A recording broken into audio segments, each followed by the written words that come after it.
ఢిల్లీ కేంద్రంగా బీజేపీ పెద్దలు జగన్మోహన్ రెడ్డికి చుక్కలు చూపించబోతున్నారా?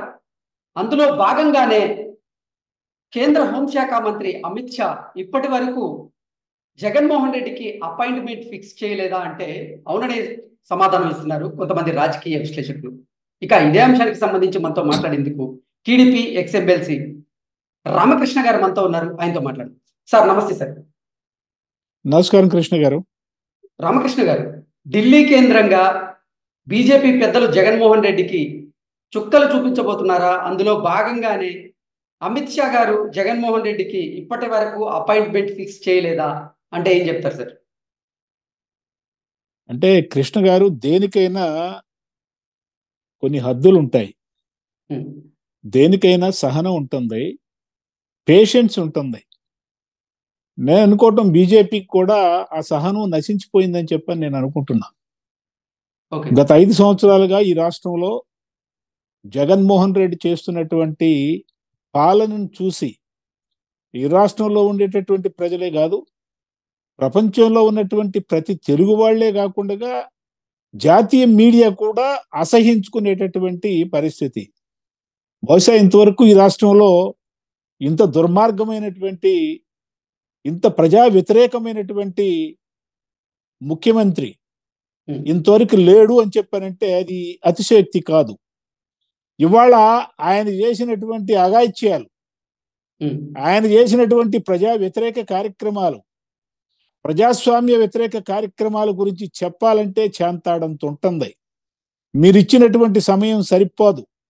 హ్మ్. అన్ని వర్గాల ప్రజలను, అట్లాగే మనం చాలా తరచుగా చెప్పుకునేటటువంటి, మరి ఈ రాష్ట్రానికి తలమానికంగా ఉండబోతుందని చెప్పని అనుకున్నటువంటి అమరావతిని, పోలవరాన్ని సర్వనాశనం చేయటమే కాకుండా హ్మ్. అనేక రకాల అవినీతిలో కూరుకుపోయి కేవలం డబ్బులు సంపాదనే ధ్యేయంగా పెట్టుకొని ఆ డబ్బులతోటి మళ్ళా జనాన్ని ఓట్లను కొనుక్కొని దొంగ ఓట్లు చేర్చుకొని అధికారంలోకి రావటానికి ప్రయత్నిస్తున్నటువంటి ఈ జగన్మోహన్ రెడ్డికి పొరపాటున బీజేపీ మళ్ళీ ఆయనకి సపోర్ట్ ఇచ్చింది అని చెప్పానంటే ఆంధ్రప్రదేశ్ సంకనాగిపోవటం అని చెప్పని నేనైతే అనుకుంటున్నా. అందుకని బీజేపీ రాష్ట్రంలో ఏ విధమైనటువంటి ప్రజా ఆదరణ కలిగి ఉన్నదో బీజేపీ అర్థం చేసుకోవాల్సినటువంటి అవసరం ఉంది. హ్మ్. ఇవాళ అయోధ్య విషయం మనం తీసుకోవచ్చు, మొన్న జరిగినటువంటి ఎన్నికల విషయంలో తీసుకోవచ్చు, తెలంగాణలో జరిగినటువంటి ఎన్నికల విషయంలో తీసుకోవచ్చు, నార్త్లో బహుశా బీజేపీ అధికారంలోకి రావచ్చు, తెలంగాణలో అధికారంలోకి రాలేదు, ఎంతో ఆశించారు వాళ్ళు, కర్ణాటకలో రాలేదు వాళ్ళు. అంటే రాజకీయాలు ఒక్కోసారి చాలా విచిత్రంగా ఉంటాయి. 2 స్థానాలు ఉన్నటువంటి బీజేపీ ఇవాళ 10 సంవత్సరాల నుంచి 300 పైచిలకు లోక్సభ స్థానాలు గెలిచి ఇవాళ అధికారాన్ని చెలాయిస్తుంది. హ్మ్. ఇవాళ బీజేపీ 10 సంవత్సరాలుగా ఏం చేసింది, దాని మంచి చెడ్డలు ఏంటి అని చెప్పుకోవడానికి ఇది సమయం కాదు. కానీ నేను ఓకే. ఒకటి చెప్పగలను, ఇవాళ జగన్మోహన్ రెడ్డి ముఖం చూడటానికి మన దేశ హోంమంత్రి అమిత్ షా ఈయన అపాయింట్మెంట్ అడిగాడంట. హ్మ్. ఎందుకు అపాయింట్మెంట్ అడిగాడో ఎవరికి చెప్పడు. ఇంతకు ముందు చాలా సార్లు ప్రధానమంత్రిని కలిశాడు, అమిత్ షాని కలిశాడు, ఆర్థిక మంత్రిని కలిశాడు, ఇంకా చాలా మందిని కలిశాడు. అసలు ఎందుకు కలుస్తున్నాడో ఎవరికి తెలియనటువంటి పరిస్థితి. కొంతమంది రామకృష్ణ గారు, తన కేసుల కొంతమంది కోసం, ఏమో యా రామకృష్ణ గారు, తన కొంతమంది ఏమో కేసుల కోసం రామకృష్ణ చెప్పండి. గారు, కొంతమంది ఏమో జగన్మోహన్ రెడ్డి కేంద్ర పెద్దలనే కలవడానికి కారణం రాష్ట్ర ప్రయోజనాల కోసమే కలవబోతున్నారని కొంతమంది చెప్తూ ఉంటే, లేదు లేదు, ఫిబ్రవరి 5వ తేదీన వైఎస్ వివేకానంద రెడ్డి హత్య కేసులో విచారణ ఆ, వాయిదా ఉన్న నేపథ్యంలో అవినాష్ రెడ్డి కోసమే ఆయన ఢిల్లీ పర్యటనకి వెళ్ళారు అంటూ మరికొంతమంది, లేదు అసలు జగన్మోహన్ రెడ్డి మీద ఉన్నటువంటి కేసుల కోసమే ఆయన ఢిల్లీ పెద్దలను కలిసే ప్రయత్నం చేస్తున్నారు అంటే కొంతమంది చెప్తూ ఉన్నారు. అసలు ఏ అంశం మీద ఢిల్లీ పెద్దల్ని కలవడానికి జగన్మోహన్ రెడ్డి ఢిల్లీ పర్యటనకి వెళ్ళారంటే ఏం చెప్తారు? అసలు ఆయన ఎప్పుడు ఢిల్లీకి వెళ్ళినా కూడా ఈ రాష్ట్ర ప్రజల తరపున ఆయన అక్కడ కొన్ని డిమాండ్స్ కేంద్ర ప్రభుత్వం ముందుంచి ఆ డిమాండ్స్ సాధించుకోవటం కాదు అనేటటువంటిది అర్థమైపోయింది. అసలు ఈ ప్రజలు ఏమైపోతే నాకేంటి, నేను బాగుంటే చాలు, నా భార్య బాగుంటే చాలు, నా పిల్లలు బాగుంటే చాలు అని చెప్పి అనుకునేటటువంటి వ్యక్తి జగన్మోహన్ రెడ్డి. కనీసం తన పార్టీలో ఉన్నటువంటి మంత్రులు బాగుంటే చాలు, తన పార్టీలో ఉన్నటువంటి ఎమ్మెల్యేలు బాగుంటే చాలు అని చెప్పని కూడా అనుకోవట్లే. ఇవాళ తన చెల్లెలు కనీసం బాగుండాలని కూడా అని చెప్పాను అనుకోవట్లా, తన అమ్మ బాగుండాలని చెప్పాను కూడా అనుకోవట్లా. ఇక ఈ రాష్ట్రం బాగుండాలని చెప్పాను ఎట్లా అనుకుంటాడు? ఈ రాష్ట్రం బాగు కోసం అనేక రకాలైనటువంటి పోలవరం కావచ్చు, అమరావతి కావచ్చు, ఇక రకరకాల కార్యక్రమాలు ఉన్నాయి. వాటి కోసం జగన్మోహన్ రెడ్డి అక్కడికి వెళ్తున్నాడు అని చెప్పి అనుకుంటే అది పొరపాటు. ఏనాడైనా జగన్మోహన్ రెడ్డి ప్రధానమంత్రిని కలిసినా, అమిత్ షాను కలిసినా బయటకు వచ్చి ఒక్క ప్రెస్ మీట్ పెట్టినటువంటి పాపాన పోలేదు. సో ఇందుకోసం ఈ ప్రజల మన ఆంధ్రప్రదేశ్ తరపున ఈ డిమాండ్స్ నేను పెట్టాను. ప్రధానమంత్రి ముందు, హోంమంత్రి ముందు నేను గట్టిగా నిలదీశాను. ప్రత్యేక హోదా మీద మీరు ఏం చేశారని చెప్పి నేను అడిగాను. ఎందుకంటే నేను ప్రతిపక్ష నాయకుడిగా ఉన్నప్పుడు దాని మీద నేను ధర్నాలు చేశాను. అందుకని దీని మీద నేను అడిగాను అని చెప్పని ఏనాడన్నా ప్రెస్ ముందుకు వచ్చి ధైర్యంగా, హుందాగా, ఒక ముఖ్యమంత్రిగా బాధ్యతగా ఏనాడన్నా చెప్పాడంటే ఏనాడు కూడా ఆయన చెప్పలేదు. నేనేమనుకుంటున్నానంటే ఇవాళ మీరు అన్నట్టుగా ఇందాక రేపు 5వ తారీఖు జరిగేటటువంటి అవినాష్ రెడ్డి ఆ కేసులో మమ్మల్ని అట్టోకట్ట బయటెండాను. తన మీద ఉన్నటువంటి కేసులు ఇప్పుడు రఘురామకృష్ణరాజు గారు పోరాడుతూ ఉన్నాడు. తన మీద ఉన్నటువంటి కేసుల నుంచి నన్ను అనేక సార్లు వెళ్ళాడు ఆయన. తన కేసుల గురించే, అవినీతి కేసుల గురించే వెళ్తా ఉన్నాడు. అంతేకాదు త్వరలో రాజ్యసభ ఎన్నికలు జరుగుతూ ఉన్నాయి. ఈ రాజ్యసభ ఎన్నికల్లో మీకు ఒక రాజ్యసభ సీట్ ఇస్తాను, వచ్చే 2024 ఎన్నికల్లో మరి మా ఇష్టం వచ్చినట్టు రిగ్గింగ్ చేసుకోవటానికి, మా ఇష్టం వచ్చినట్టు ఎన్నికలు జరుపుకోవటానికి, మేము రౌడీజం చేయటానికి, మేము గుండాయిజం చేయటానికి, ఎలాగోలా మేము ఎన్నికల్లో నెగ్గటానికి మాకు సహకరించవలసిందిగా కోరటానికి బహుశా అమిత్ షాని కలుస్తున్నాడేమో అని చెప్పని కూడా కొంతమంది అనుకోవటం జరుగుతుంది. ఈయన మాత్రం ఖచ్చితంగా మనం చెప్పగలం, ప్రజల కోసం, ప్రజల సంక్షేమం కోసం, ఆంధ్రప్రదేశ్ కోసం ఇతను అమిత్ షాని కలుస్తున్నాడు అని చెప్పి నేను అనుకోవటంలా. అందుకని ఇప్పటి వరకు అమిత్ షా ఈయనకి అపాయింట్మెంట్ ఇవ్వలా, ఫిక్స్ కాలా. అసలు ఇద్దామా వద్దా ఈ దుర్మార్గుడికి అని చెప్పని ఆయన కూడా ఆలోచిస్తున్నట్టు కనిపిస్తుంది. ఎందుకంటే వాళ్ళు కూడా అనుకుంటారు ప్రజలకు వ్యతిరేకంగా బీజేపీ ఎంతకాలం పోతుందండి. ఇప్పటి వరకు ప్రజల్లో బీజేపీ అంటే సరైనటువంటి భావన లేదు. ఇవాళ 0.54 మాత్రమే పర్సెంటేజ్ ఎందుకు వచ్చింది 2019లో బీజేపీకి ఓటు శాతం 100 కంటే ఎందుకని తక్కువ సీట్లు, తక్కువ ఓటు శాతం ఎందుకు వచ్చింది బీజేపీకి?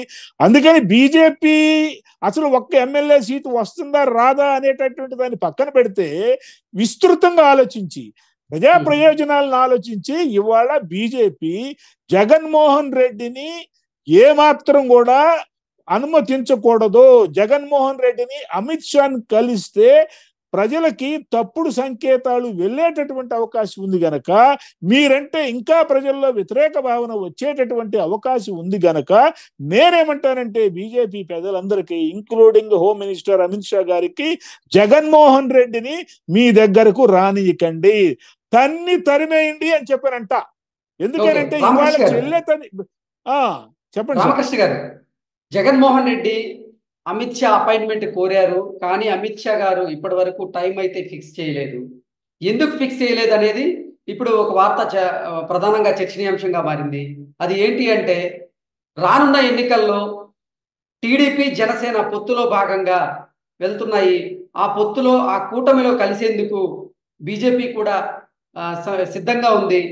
సో జనసేన, టీడీపీ అలాగే భారతీయ జనతా పార్టీ కూడా పొత్తులో భాగంగా వెళ్తున్నాయి. కాబట్టి జగన్మోహన్ రెడ్డి స్పీడ్కి బ్రేక్ వేసేందుకే అమిత్ షా జగన్కి అపాయింట్మెంట్ ఇవ్వలేదు అనేది ఇప్పుడు ఒక వార్త సోషల్ మీడియాలో చక్కర్లు కొడుతూ ఉంది. ఏంటి నిజంగానే మూడు పార్టీలు పొత్తు పెట్టుకునేందుకే జగన్మోహన్ రెడ్డికి బ్రేక్ వేసేందుకు అపాయింట్మెంట్ ఇవ్వలేదా అంటే ఏం చెప్తారు? ఇప్పుడు ఆల్రెడీ పవన్ కళ్యాణ్ గారు ఎన్డీఏలో భాగం అని చెప్పని పదే అనేక సందర్భాల్లో డయాస్ మీద కూడా చెప్పాడు, ఓపెన్ గా చెప్పాడు ఆయన. బీజేపీ పార్టీకి ఎన్డీఏకి నాయకత్వం వహిస్తున్నటువంటి బీజేపీ ఎవరైతే ఉన్నారో దాంట్లో నేను ఉన్నాడని చెప్తున్నాడు. తెలంగాణలో కూడా నిలబడ్డాడు. సరే, అక్కడ ఆయన ఓడిపోయాడు అనేది వేరే విషయము. ఇవాళ చాలా స్పష్టంగా బీజేపీ, తెలుగుదేశం పార్టీ, జనసేన పొత్తు ఖరారైంది. వాళ్ళిద్దరూ కలిసి ఇవాళ ఉమ్మడిగా మేనిఫెస్టో తయారు చేసుకున్నారు, ఉమ్మడిగా సభలు జరుపుతున్నారు. త్వరలో చంద్రబాబు నాయుడు గారు, పవన్ కళ్యాణ్ గారు కలవబోతున్నారు. సీట్లు సర్దుబాటు కూడా సజావుగా జరుగుద్దని చెప్పని నేను అనుకుంటున్నా. పవన్ కళ్యాణ్ గారు తెలివి తక్కువాడని చెప్పని నేను అనుకోవటం లేదు. ప్రజారాజ్యం పెట్టినప్పుడు ప్రజారాజ్యం 18 సీట్లు గెలిచింది. 2019లో దురదృష్టవశాత్తు మరి 2014లో తెలుగుదేశం పార్టీకి పవన్ కళ్యాణ్ గారు సపోర్ట్ ఇచ్చారు. తెలుగుదేశం పార్టీ అధికారంలోకి వచ్చింది. 2019లో విడిగా పోటీ చేశాడు. ఆయనే అంటున్నాడు ఏమని, మీరు కనుక 2019లో నాకు 40 సీట్లు కన్నా కనీసంగా ఇచ్చినట్లయితే నేను గట్టిగా ఎక్కువ సీట్లు అడిగేటటువంటి దమ్ము నాకు ఉండేది. నన్నే ఓడించారా మీరు, 2 చోట్ల నన్నే ఓడించారు, నేను ముఖ్యమంత్రి కావాలని చెప్పని నేను ఎట్లా అడగను అని చెప్పని ఆయన బహిరంగంగానే వాళ్ళ కార్యకర్తలను ప్రశ్నించడం జరిగింది. అందుకని చాలా స్పష్టంగా మన కళ్ళ ముందు చాలా క్లియర్ గా ఏం కనిపిస్తుంది అంటే కృష్ణ గారు, తెలుగుదేశం పార్టీ జనసేన పొత్తు అనేటటువంటిది ముందుకు పోతుంది. ఈ పొత్తు ఎంతవరకు పోతుంది అని చెప్పానంటే, జగన్మోహన్ రెడ్డి ఓటమి ఖచ్చితంగా ఖాయం అయ్యేలా 160 సీట్లు ఈ రెండు కలిసి తెచ్చుకునేటటువంటి పరిస్థితి ఉందని అనేకమైనటువంటి సర్వేలు జరుపుతున్నాయి. ఇక బీజేపీ ఈ కూటమిలో కలుస్తుందా లేదా అనేటటువంటిది ఇంతవరకు ఇతిమితంగా తేలలేదు. బీజేపీ, నా ఉద్దేశం ఏంటంటే, బీజేపీ కలిసినా కలవకపోయినా ఒకటి మాత్రం ప్రజలు ఒక నిర్ణయానికి వచ్చారండి. బీజేపీ కలవకుండా ఉంటే మంచిది అని చెప్పని కొంతమంది అంటున్నారు. వెనకాలండి బీజేపీ సపోర్ట్ ఇస్తే బాగుంటుందని కొంతమంది అన్నారు. లేదు, ఎన్నికలు బాగా సజావుగా జరగాలి అని చెప్పారంటే, బీజేపీ వాళ్ళకి కోపం రాకుండాలంటే చంద్రబాబు నాయుడు గారి మీద ఇప్పటికే కోపం ఉంది కాబట్టి ఆ కోపాన్ని తగ్గించుకోవాలి అని చెప్పారంటే, బీజేపీ కూడా ఈ కూటమిలోకి కలిసి వస్తే నష్టం ఏంటి, ఎన్నికలు సజావుగా జరిగితే ఎట్లాగూ జగన్మోహన్ రెడ్డి ఓడిపోతాడు కాబట్టి వాళ్ళు కూడా ఆయన కూడా కలిస్తే బాగుంటుంది. రకరకాల అభిప్రాయాలు అయితే ఇప్పుడున్నాయి. మనకి ఇంతవరకు దీని మీద స్పష్టత అయితే వచ్చింది. ఏమిటది, జనసేన తెలుగుదేశం పార్టీ కలిసి నడవటానికి సిద్ధమైపోయినాయి. ఆ విధమైనటువంటి నడక నడుస్తోంది, ఆ ప్రాసెస్ నడుస్తోంది, ఇప్పటికే నడుస్తోంది. నిన్న పొన్నూరులో జరిగింది, ఆ మీటింగ్ లో నేను కూడా పాల్గొనడం జరిగింది. కాబట్టి ఇవాళ ఒకటి మాత్రం చాలా స్పష్టం అయిపోయింది కృష్ణ గారు, జగన్మోహన్ రెడ్డి ఘోరంగా 2024 ఎన్నికల్లో ఓడిపోబోతున్నాడు. ఏదో ఒక విధంగా ఈ ఓటమిని తప్పించుకోవటానికి జగన్మోహన్ రెడ్డి రకరకాల ఎత్తుగడలు వేస్తా ఉన్నాడు. ఎందుకంటే జగన్మోహన్ రెడ్డి మామూలు రాజకీయ నాయకుడు కాదు. ఎందుకంటే మిగతా రాజకీయ నాయకులు మనం ఇప్పటి వరకు మీరు చూశారు, మేమే చూసాం. ఇతను ఒక విచిత్రమైనటువంటి, అందుకని సైకో అని చెప్పని మనం అంటా ఉన్నాం. మనం ఇక్కడ మాట్లాడకూడదు. అతను పిచ్చి పరాకాష్ఠకు చేరింది అనేటటువంటిది చాలా స్పష్టం. ఇదేంటంటే నాకు అర్థం కాదు. ఇండియా టుడేకి 4,50,00,000 ఇచ్చి దానికి అనుకూలంగా ప్రచారం చేసుకోవటం ఏంటంటే, తిరుపతిలో ఆయన ఇచ్చినటువంటి ఇంటర్వ్యూ చూసాం మనం. ఆ ఇంటర్వ్యూలో గా ఫెయిల్యూర్ అయిపోయినాడు. ఏ విధంగా ఆయన సోషల్ మీడియాలో ఆయన ఫెయిల్యూర్ అవటం ఏంటి, లోకేష్ బాబు గారు ఎక్కడో అమెరికాలో పోలీసులు అరెస్ట్ చేశారని చెప్పని విపరీతమైనటువంటి విష ప్రచారం చేయటం ఏంటంటే నాకు అర్థం కాదు. దీన్ని పిచ్చి అనరా, పిచ్చి పరాకాష్ఠకు చేరింది అనరా, పిచ్చి పీక్కి వెళ్ళిందని చెప్పనరా. ఈ పిచ్చి ఇంకా రాబోయే రోజుల్లో ఇంకా ముదురుతుందే అని చెప్పని నేను అనుకుంటున్నా. ఈ పిచ్చి ఎంతవరకు చేరిందంటే, ఈ పిచ్చి వల్ల ఇవాళ నష్టపోతుంది ఎవరండి, నిజంగా నష్టపోతుంది ఇవాళ దళితులు కూడా అర్థం చేసుకోవాలి. ఎవరిని ట్రాన్స్ఫర్ చేస్తున్నాడు ఈయన, బీసీలను ట్రాన్స్ఫర్ చేస్తున్నాడు. ఇవాళ దళితులు ఎమ్మెల్యేలను ట్రాన్స్ఫర్ చేస్తున్నాడు. నేను ఒక ప్రశ్న వేస్తా ఉన్నాను, నీకు పెద్దిరెడ్డి సీట్ను కదిలిచ్చేటటువంటి దమ్ముందా? నువ్వు పెద్దిరెడ్డిని మార్చు, గెట్ అవుట్ అని చెప్పని రేపు పొద్దునే నీ సీటు ఆయన ఆక్రమించేటటువంటి అవకాశం ఉంది. కాబట్టి ఇవాళ నీ వర్గం వాళ్ళకు మాత్రమే నువ్వు ఓతం ఇస్తున్నావు. దిగు వర్గాల వారు ఎవరైతే ఉన్నారో, ఎవడండి వాడు, ఒక సుబ్రహ్మణ్యం అనేటటువంటి ఒక దళిత డ్రైవర్ని హతమార్చి డోల్ డ్రైవర్ చేసినటువంటి ఆ ఎమ్మెల్సీని నిన్న కలిశాడంటే జగన్మోహన్ రెడ్డి. ఇది చేయొచ్చా? ఒక ముఖ్యమంత్రి స్థాయిలో ఉన్నటువంటి వ్యక్తి అతన్ని దూరం పెట్టాలా వద్దా, అసలు కలవనీయకుండా చేయాలా వద్దా? పై తూతూ మంత్రంగా నువ్వు సస్పెండ్ చేసి, అంటే నేను ఎందుకు చెప్తున్నానంటే, ఇవాళ ఈ రాష్ట్రంలో ఉన్నటువంటి అభివృద్ధి ఏంటంటే రేపాభివృద్ధి, గోడల అభివృద్ధి, ఇసుక మాఫియాభివృద్ధి, ఏంటంటే హత్యాభివృద్ధి, ఈ విధంగా కేసులు పెట్టడంలో అభివృద్ధి, ఇటువంటి అభివృద్ధి జరిగింది తప్ప పోలవరాన్ని నాశనం చేశాడు, అమరావతిని నాశనం చేశాడు, ఇవాళ విద్యని నాశనం చేశాడు, ఆరోగ్యాన్ని నాశనం చేశాడు. నిన్నగాక మొన్న నేను పేపర్లో చూసా. ఇవాళ ఆరోగ్యశ్రీ పథకం కూడా రేపు బోర్డులు పెట్టబోతా ఉన్నారంటే ప్రైవేట్ హాస్పిటల్ వాళ్ళు, మా హాస్పిటల్లో ఆరోగ్యశ్రీ ఇక నుంచి అమలు కాదు. ఎందుకని చెప్పారంటే దాదాపు 1230 కోట్ల రూపాయలు బకాయి పడిందట ప్రభుత్వం. ఏమంటే అంత బకాయి పడినప్పుడు ఆరోగ్యశ్రీ ఎట్లా అమలు పరుస్తారండి? కాబట్టి ఇవాళ ఈ ప్రభుత్వం సిపిఎస్ రద్దు చేయటంలో విఫలమైంది. ఉద్యోగస్తుల విషయం మంచి పిఆర్సీ ఇవ్వటంలో విఫలమైంది. విఫలం అవనటువంటి రంగం లేదు.